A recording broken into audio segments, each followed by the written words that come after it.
Thank you everyone for joining us today. We're going to go through your race day tracking options. How many people were out this morning for the walk or the run? Okay. I forgot to mention this morning that you could have also signed up for the text alerts based on your bib tag that you were wearing. So we'll be going through both types of tracking today. So how many used RaceJoy this morning? Yeah, that's great. Thank you so much. So you got a little bit of experience phone tracking. The other type of tracking that we're going to be talking about today is based on the bib that you wore, and that's bib tag tracking. And both options are available on the platform, so we're going to be walking through that today. And this is Shelly Harris, my better half. She'll be helping me with the presentation today. To kind of give you a little bit of our background, our story. I used to do a lot of Ironman. Don't do it anymore because of a heart condition. But back in the day, doing long endurance events and having any kind of real-time information about where I was in real time and not missing me at different transitions and things like that was a real hardship for my family. And so I came from a public safety background, built dispatch systems for public safety, fire and dispatch, police. And so back even 8-9 years ago, we were really doing a good job of tracking public safety officials and dispatching to them. So I had a little bit of understanding how to build a tracking system and tracking assets and how to, really do that. And so I really wanted to apply that same concept and space to the field of racing. And so that kind of was the genesis of the RaceJoy and everything that we'll be talking about. But there's another type of participant tracking that we're most commonly seeing in big races like New York, where they have timing mats every mile. And so that's based on that bib tag. And so we're going to be seeing the two types of tracking. But really, from an overview perspective, any race today should really be providing some type of tracking, even if it's just a finish alert, so that they can get their alert on their phone and results. They don't have to wait for a printed piece of paper on a board. The technology is really there to give participants and spectators what they want, and that's real-time information, what their performance was, how they placed, what age group, and give that to them in a way that they're very accustomed to now in terms of these phones that we're all carrying. So it's definitely in demand. All races, doesn't matter the size, should be thinking about how to provide that technology. And again, RunSignup has invested greatly in this. Another thing that we have experienced, so we started this 7 years ago, and we've experienced this firsthand, is you talk about frustration level and getting really viral and crazy. It's like, if it doesn't work, okay? So I was just talking to a gentleman last night, big race in California, I won't name the name of the race. Our text alert system completely failed this year. This is a top 10 marathon in the US. And it was not a great day for that timer. So all the texts came out at 9 o'clock that night. That can be a complete showstopper for a timer. They may not be able to come back. So, we really, it's not just the user frustration about not getting those real-time updates and getting the real-time information they're looking for, but it just creates a really negative aura over the entire event. So it's got to work, and we're really expecting you to deliver on that and make it work. Otherwise, you will hear about it. And again, the final aspect that we will be covering today, just kind of overview, tracking is not just for participants and the spectators, the friends and family that are doing it. We're starting to see how much this technology can be applied to other pieces of your race in terms of your volunteers, even some of the key people, medical people. And I've had, just today I was on the walk with Last City, and they've been doing this for a few years, and Eric was just telling me, like, oh my gosh, my medical people love this because they can see everything, they can dispatch, they can communicate, and they have a tool that's really specific to the race and really being able to look at the course in real time on a monitoring dashboard that we showed this morning and see where their folks are. This morning we talked about two types of tracking. One was the bib tag that you wore, and the other was based on the phone in what we call GPS tracking. So GPS is based on satellite position. RFID is the tag that you wore, and that's going across an RFID reader and getting your position based on that. So obviously with the traditional bib tag tracking, the official timing, it's going to be much more accurate. So your timer is going to be able to deliver very, very accurate information in real time based upon those points. It's definitely used for verification, so that you know if someone's cutting a course, so that's very important. It's really simple, right? Because you're not asking the participant to do anything. I mean, literally, they're already at the race. Put your bib on, it all works. Like, they don't have to think or do anything. For those that were setting up RaceJoy, right, a little bit of a setup had to happen. You had to go and put an app on your phone. You had to set up a profile. So there's a little bit of work on the participant with GPS-based tracking because they have to think about this and enable it. It's very much, for privacy reason, It has to be a conscious decision that someone's making to be tracked based on their phone. So a little bit more setup is required with that type of tracking. So it's really easy. In a minute, I'll be showing you the new branded sign-up participant tracking for text alerts that RunSignup just rolled out about a month ago. It's real simple. You just go to a website, you just put in your phone number or your email, and you're getting those text alerts based upon those different timing points. So here's the real rub though, because it really is, to be meaningful, it's based on the timer putting out equipment, those RFID timing points, and how many they're going to put out. So this becomes a negotiation between you and the timer in terms of cost, because that costs them money to put those mats out, there's equipment. A lot of times they have to staff somebody there to watch the equipment while the race is going on. So it really becomes a decision about cost, in terms of putting those things out. And you also have to have good software. Luckily for our timers, we have 2 tracks going on right now. They're all being timed on this. We've done a lot of work to make this really, really easy for them to stream this data and push these text alerts out that I'm about to show you. So really, it's just a conversation with your timers about them enabling this and just making this available. So we're doing everything we can to make it easier for the timers to get this information out for you. And so it's just a matter of you just enabling it. But it is a conversation between the race and the timer. The other thing that's important in terms of thinking about this bib tag, split alerts and all, is that it's also creating a result. So you have really nice leaderboards and official kind of views that can be automatically enabled on the platform. And so you're getting these text alerts, you're getting these email alerts, but you have websites. You have automatically built off your RunSignup website, and I'll be showing you in a minute. You have leaderboard pages or result pages that somebody can just quickly have on their website. And you don't have to think about enabling these functions. So again, it's about making it more efficient for the timer. All they have to do is get the data in there, and the rest of it we're kind of distributing for them. And distributing it also in terms of RaceJoy. I don't know if anybody looked for the result in RaceJoy today, but your result was under the timing circle in RaceJoy also. So not only were you getting your GPS kind of audio pace alerts, but you were also getting your official scored result based upon that RFID technology. So again, this technology has been built to deliver both types of data into different websites and also RaceJoy. So this is like one of the alerts that went out today. I had a finish alert. It's on my phone. It's just really just text. It's just with a link. And the link is very important. This link goes right to a nice page with all their split data, and it has their official result, if it's the final result, and their certificate. So again, this is something that your timer can easily set up for your race, and it's available through the platform. So how you enable it, and this is the conversation with your timer, it's real simple. The timer comes in, he just turns on for split notifications, and then they just stream the data to us, and then that is something that will be available. And I'll be showing in a second what the screen looks like. Yeah, this is the new screen we just came out with. So this is a race that only has bib tag technology, no RaceJoy. So this is the new participant tracking menu that shows on your website, automated. As soon as I turn that on, this is enabled. You can start promoting it. And they can come in, they can search for this, and they can set up, and by clicking on result notification, they can set up for text or email alerts. Okay, so that's already enabled automatically for you. We rebranded it. We kind of talk about and explain it to the users. Now, if it was a race that had both RaceJoy and timing alerts, I'll show you what that screen looks like in a little bit in a second. And it's, again, kind of explaining the different options. So it's all about options, and some people will choose to be tracked by the phone and others won't. But it's all going to be on your race website. You don't have to do anything to, kind of get that stuff, those widgets to show. So the other type of tracking is when we take the phone and we turn it into a tracking device and we track these phones on the same course.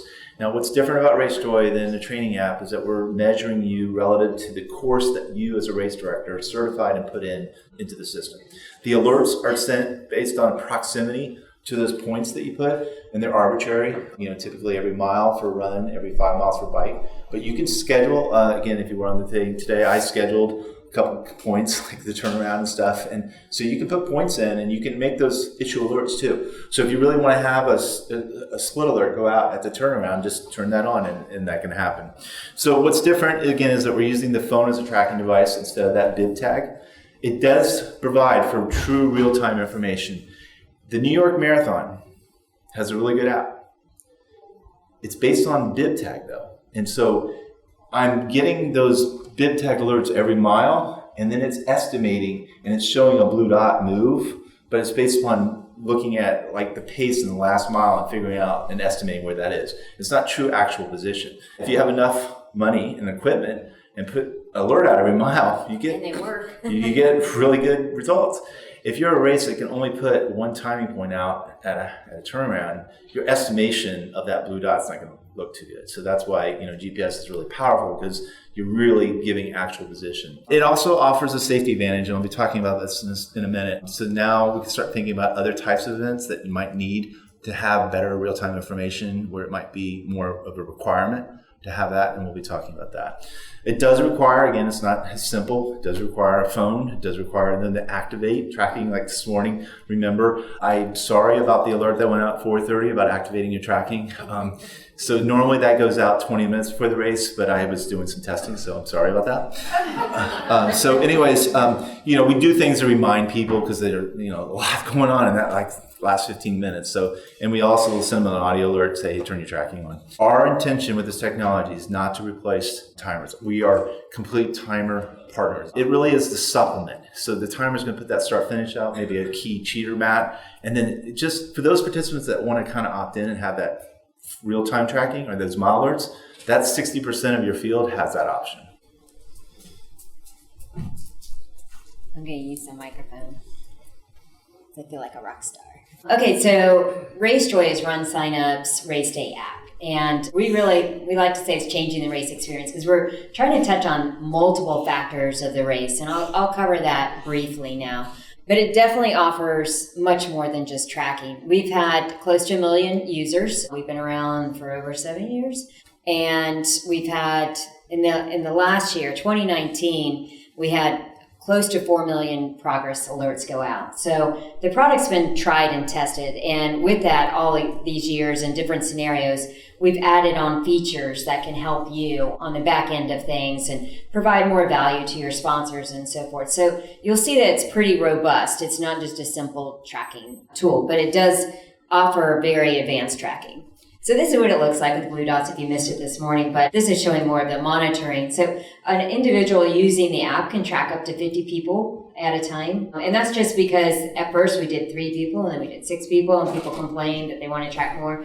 And we got to 20, we're like, let's just put it to 50. So we don't get complaints anymore.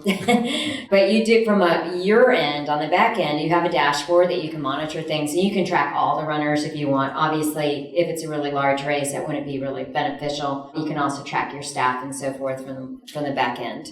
RaceJoy is available through certified timers. We feel that the timers, they know your course best. And the fundamental part of RaceJoy is having an accurate course map, so they can work with you to make sure that the map is correct and that the user has a good experience. We have over 100 timers here getting certified in RaceJoy. So check with your timer to see if they're certified. Encourage them to be certified. If you have a situation that your timer is not certified and not able to, just get with us and we'll work with you directly and we'll figure it out. So the benefits of RaceJoy is that obviously you're offering very advanced technology, but at a minimal cost, and you're able to elevate your race experience and compete with other races in your area, and you're responding to the call of tracking, because people want tracking.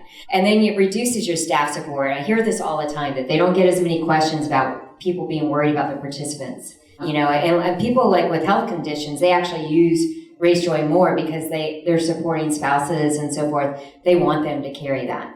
It's also a new revenue stream for you because there's great sponsor opportunities within the app. So it is an opportunity to cover the cost of RaceJoy and then add some more in to, just bring in a little bit of revenue for the race. It's also a very effective communications tool. We've had races like Vermont City Marathon had to close the course due to weather, and they used RaceJoy to really communicate with not only the participants, but the spectators that they needed to close the course. We had another course close, I think it was Donna Marathon, and they told us that the spectators and participants knew that they were closing the course before the police did. And it was so helpful because then the spectators helped get people off the course. So if you have some type of crisis situation, or you need to communicate that the race is delayed, or you have a dog on the course, I'll look at Zach because he had that situation. You can communicate directly to participants and spectators using the app, and they're very engaged, so they're already looking at the app and they're going to get that notification. It also helps to manage the race experience and overall operations because you do have that monitoring aspect and communications capability. So the main features, I'm not going to go deep into these, but I'm happy to if you want to have a personal meeting on that. But obviously the core is GPS technology. That's the foundation of RaceJoy. And then staff tracking. Most races will use RaceJoy to at least track the lead and tail vehicle, and then emergency personnel, key volunteers, and so forth. We do issue progress updates at every mile. So there are some other options out there that maybe do tracking. You can use iPhone to, track your friends and so forth, but it's just kind of using their location. It's not really tracking them based on the course map. So we're using the course map, and with that, we can give progress updates. So they're getting those split alerts at every mile. Now, if it's an ultra or a cycling event, it's typically every 5 miles. It'll give them their pace and estimated finish time. That goes to the participant in audio format, and then the spectator receives them as like an in-app notification. The other thing that we hear a lot from races is that they want ways to engage with the spectator. And actually the larger races are really focused on that because they're the future registrants, right? So the cheer factor of RaceJoy is, it turned into, we just added it as a nice to have. We threw in these campy cheers of yabba dabba doo and all this stuff.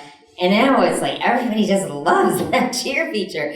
So we've added more cheers. We add the ability for people to send text to cheer so they can type in a message that's then played in audio format. So what's great with this is that, there's some races that maybe the tracking is very important. A marathon. You want to track where their location is. But a fun, shorter race, then the cheer factor becomes the most important thing. So it's all that social engagement and so forth. So it really depends on the profile and the personality of the race of which types of features become more important. With RunSignup's race results, you can, as James was saying, you can deliver your scored live results through the app. So they can get there and they don't have to stand in line and they don't have to go to a board. They have it in the app. And now we've worked races because we like to go to some of them just to see on the ground, how people are using the app. And so we'll give out results, for those maybe that don't carry their phone. So that's another thing you could do. You could have kiosks like we've had in the demo room. It's a great way to speed up that results process and show that you're on cutting edge technology. And you can also have, like we have, download RaceJoy for results. And we put that as a sign to kind of help that process along. And as soon as your timer delivers the results through RunSignup's results, it gets posted into RaceJoy, and it is by division, so they get to see how they actually did. Now it says unofficial because we know things change. And then we also integrate with RunSignup's photo platform, so the person just clicks on their results and then they'll have a banner ad linking them to their photos. And again, sponsor promotion, I mentioned that. One of the key sponsor capabilities with RaceJoy is that all those progress alerts that go out at every mile, you can recognize a sponsor. So at Philadelphia Marathon, we sent out 370,000 alerts. So it's a lot of promotion for a sponsor. You can also put sponsor logos and so forth on the map. You actually have a interactive course map that you can share with others and so forth that you can use on your website and email. And also there's custom content sections like the schedule and so forth where you can drop in sponsor logos. So you can take it to whatever level you want, but it's definitely a way to provide value to your sponsors. And then again, as we mentioned, the monitoring system, and James will show that. And then the communication system. There's 2 ways to communicate with your participants and spectators. One of them is kind of our official race news. You can pre-schedule news alerts. We have races like Glass City. They will populate, kind of contingency planning emails, and they'll have those preloaded in case weather may have some impact or what have you. And then they just put it as a draft format, or they'll, issue out pre-scheduled kind of news alerts that are going to go out just of the key race information. Or you can send it on the fly. And those are like, you can add in logos, you can add links, you can, whatever you want. They're custom content. And that goes to everybody that's accessed your race within RaceJoy. Now, the other opportunity for communicating is through text-to-speech technology. And that's where you communicate with either a group of runners, individual, the staff, or what have you, and you would type in a message that is then played in audio format. So, if you have something that's going on, we had someone that had actually a shotgun. It was a drunk driver with a shotgun, and they needed to let people know to be careful and so forth. And that was pretty important, and they were able to communicate that to everybody on the course. And then this just shows you kind of graphically, and I think I have a sound file to play here, of what the progress alerts are like. You are at mile 8. Total time 1 hour, 8 minutes, and 16 seconds. Split pace 8 minutes 46 seconds. Average pace 8 minutes 32 seconds. Estimated finish time 1 hour, 51 minutes, and 47 seconds. So the way RaceJoy operates is that basically it's an app within an app. You get a mobile race experience for your race. They download RaceJoy, then they access your race, and then you can customize it how you want. So again, we have custom content areas, schedule, and so forth. So you each have the opportunity to do some branding with a banner ad and a little circle logo. With RunSignup's platform, we're integrated to any information that you include for your race. So it actually automatically pulls that in, but then you can customize it. So again, as James mentioned, the participant must opt in. We don't integrate with the registration. We actually work with any registration provider. We're not tied to just RunSignup. So if you have other races that aren't using RunSignup, you can certainly use RaceJoy. But the participant opts in to use tracking. If the spectator comes in and the participant isn't using RaceJoy, they'll get oh snap, your participant isn't using RaceJoy message. And we found that it's best to do it that way so there isn't confusion about if they're using tracking or not. Again, the user tracks a blue dot and then receives the progress alerts through the map. And we're using positional technology based on the course map. So that enables us to do a lot of kind of cool features like near me alerts. So if I'm tracking a participant and they're coming close to me, I'll get an alert. And that's great for relays. And then geo cheer points. And it's based on the course map. And James will go through that now. So Shelly was mentioning about the spectator factor. I just kind of want to go back to that point for a second. We've seen this year a real uptick. It used to be about 1.2 to every 1. This year it's 1.5 to every 1 is what we're seeing. So definitely it's the whole audience for that sponsor and also for you in thinking about trying to, like, I never would have thought I would have done an Ironman, but I did an Ironman because I watched my friend do it. So these are truly like stories. Like when you see somebody doing something, you start thinking about how like maybe you would do that. So that 1.5 spectator can definitely be converted over. So it's definitely an audience for your sponsors to think about. It's not just for the participant. It's about this larger population of people that are engaged around your event. We took the last 2 years, RaceJoy, to a whole different level. It's been a lot of development on this. I don't know of anything else in the world right now that's doing what I'm about to describe to you. We take everybody's phone that's on a team and we make that a virtual baton. So I have 2 phones here, and I'm going to run on leg 1 and this one's going to run on leg 2. Completely different, independent people. They have their own phones, they have their own setup, but they are combined on a team. So we call this relay team tracking.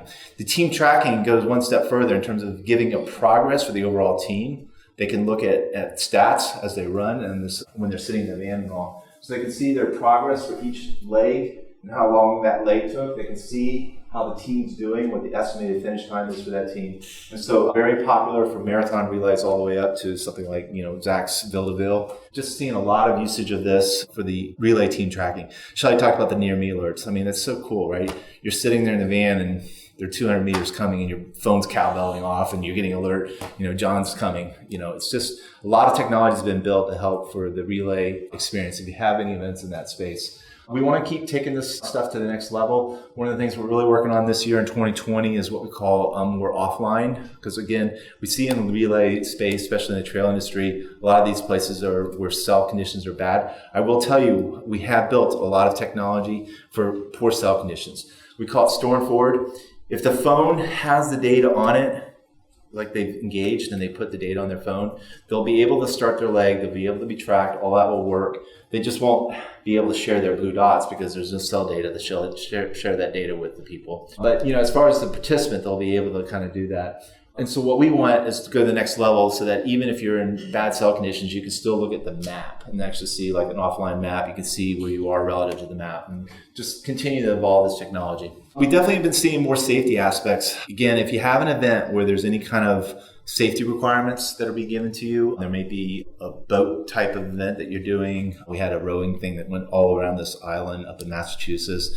There's some Coast Guard requirements around it. We see this especially in the trail industry, like some safety requirements are being given. And again, if you have, we use a general rule of thumb, like 70% coverage, cell coverage, more definitely a good technology to be used, especially if you have good cell coverage at start finish. 70% of your course is covered. You're going to be getting all that data. It'll forward up, even though they're going through 30% where there's no cell data. That blue dot will jump, and you'll see where they are. So it definitely can be used for that. And we also issue off-course alerts. So again, if you have anything where people could be getting off course, we had a couple people go off course this morning, and he told me he got his alert, so that was good. So anyways, definitely something to think about in terms of safety, what you can do with this technology. We have, and the question does come up, had some events actually require it? And so we have this one swimming event, and he's been with us for about 4 years, and he requires them to have, the kayak has to have a tracking device. So we kind of, we've had some relays try to use that kind of strong requirement because they really want to know where everybody is. We typically see a better language would just be, we really focus on the safety aspects. We really recommend this. We need this from a safety protocol and kind of really focus on the safety aspects, and then you'll get more participants to opt in. I talked about store and forward. What'll happen is if you're in the monitoring view, you'll see these blue dots. They'll go gray. The word will say inactive next to it. And once that phone comes back into cell conditions, it'll jump to where the next known position is. So at least you have the last known position if you need to do something. So we have very extreme events like Alaska Man. This is in Alaska that used us. And, he's just been really happy with the technology. He's been with us for 3 years now. Shelly talked about the send to cheer. Again, crowd favorite. This is every step you take, I'll be watching you. And the text to cheer. Spectators could just sit there and just cheer like crazy. So, we talked about numbers. Shelly talked about the 50. Oh my gosh, you can track 50 people. The cheer thing. So get this, you guys ready? From a given person to a given person, how many cheers do you think you would want to send to someone during, let's say, a marathon? Like, before you start saying to yourself, okay, I'm kind of bugging you. What would you think a good number would be?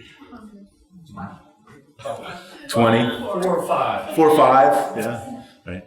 So we have it set to 50. And every once in a while, I get the really angry email about, my gosh, you cut me off after 50 times. I'm like, that's a lot. That's a lot of cheers from one person to another person. So anyways. Another question about the cheers. Out of curiosity, can they be customized? Yep. So, yeah, like this one here, I was about to play for you if I can get my sound up here. Now, these are geo-based cheers. So, and what it is, it's their schedule to play at certain points on the course, and you can decide when those get played. Yeah. So we have this race that we've been with for 6 years now called the Space Coast Marathon. Very much centered around space. It's over by NASA. They have very much a Star Wars theme and things. So they really make it all about Star Wars and everything because, again, that's very popular right now, being close to it. So this was one of the cheers they sent at mile 1. You're getting ready to go, your marathon. And they scheduled this.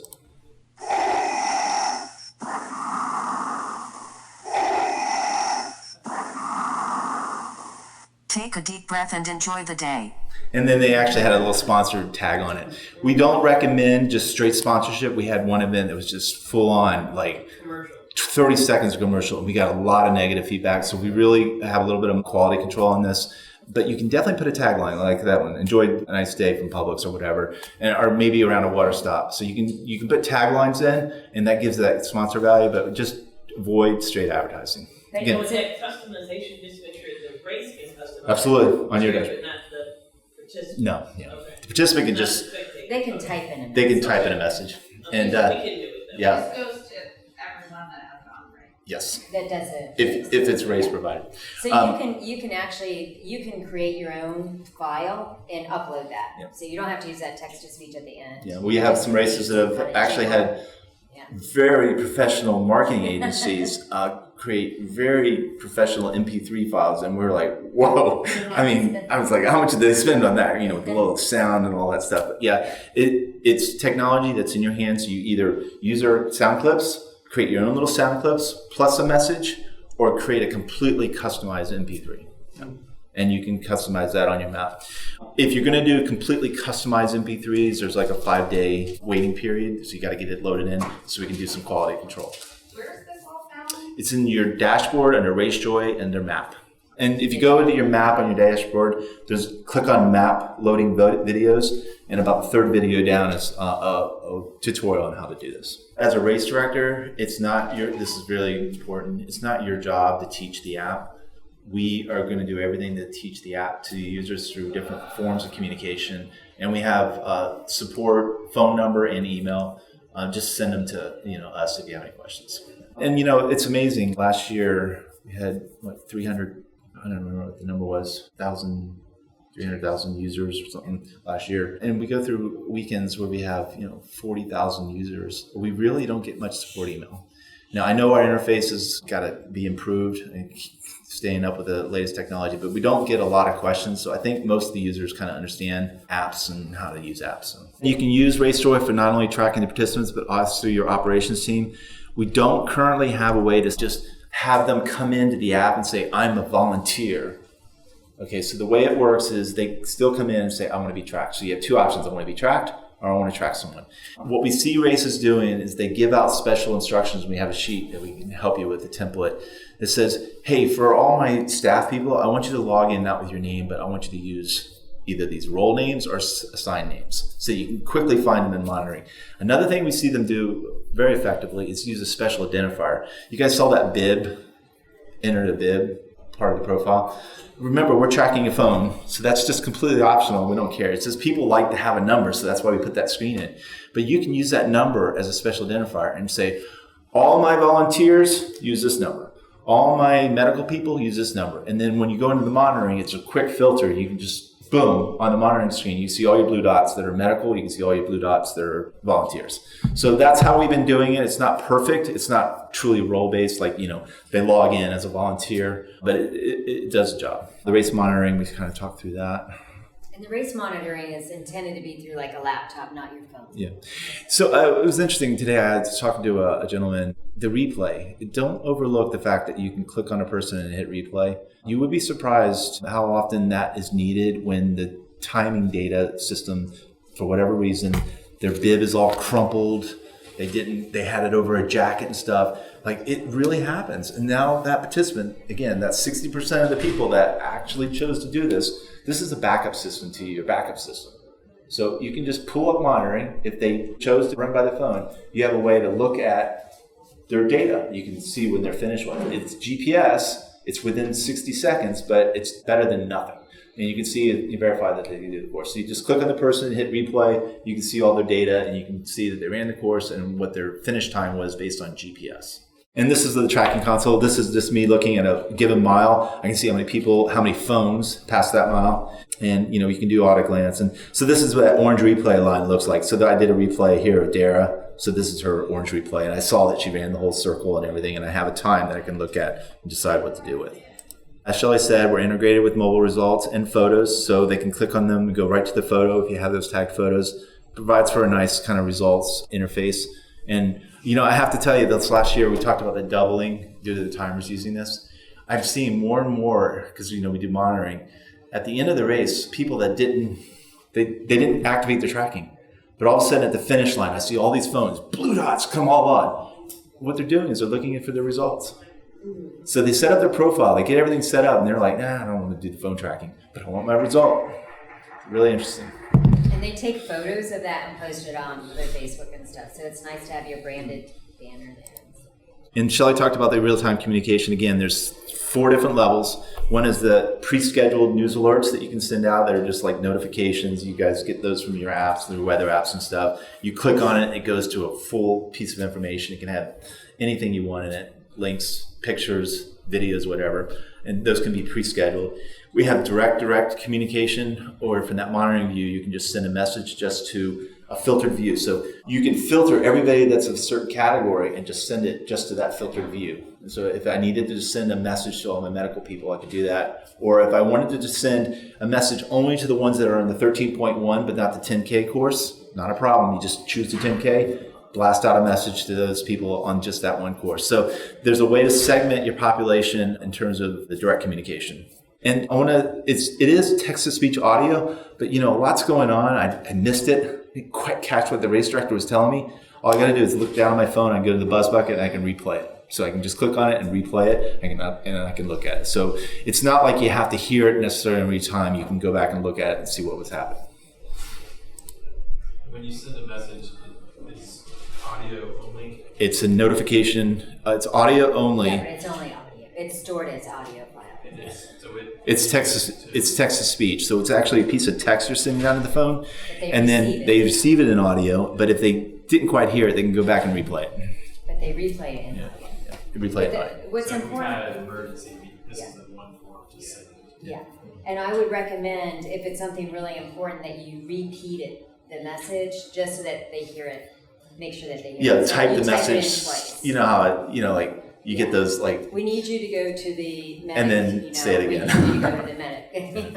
So earlier in the presentation, I showed you what the participant tracking screen looks like when the race only enabled the bid tag alerts. This is what it looks like if you have your race enabled for both technologies. So it's explaining to the user, hey, this race has live phone tracking. You care about that? That's what it is.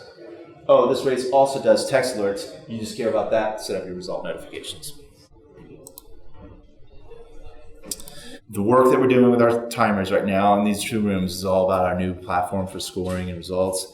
And those 2 data streams are coming together. So they'll be able to actually, this will be really nice for race directors, they'll be able to produce a report that has the RFID finish time, but then those split times shown on one report. So you're blending the GPS for the supplemental data, and it's not as accurate, but it does give a better race experience in terms of looking at results.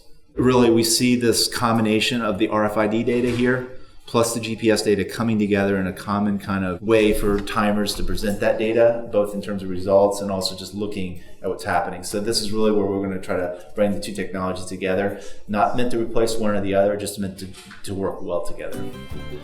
I think we've run out of time for questions, but if you have questions, we'll be lingering about.